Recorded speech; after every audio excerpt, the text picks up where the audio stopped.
Hello friends, good afternoon সকলকে। সোনুমণি simple lifestyle চ্যানেলে তোমাদের সবাইকে স্বাগত জানিয়ে শুরু করছি আজকের ভিডিও।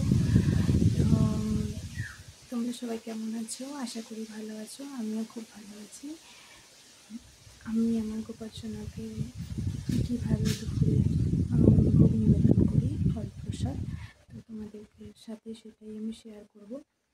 তো চলো দেখতে থাকো। দেখো ফ্রেন্ডস, আমি আমার গোপাল সোনাকে ফল প্রসাদ সেবা দিয়েছি। তো এই যে আমার গোপাল সোনা এখন দুপুরে ফল প্রসাদ গ্রহণ করবেন উনি। তো চলো তোমরা দেখতে থাকো।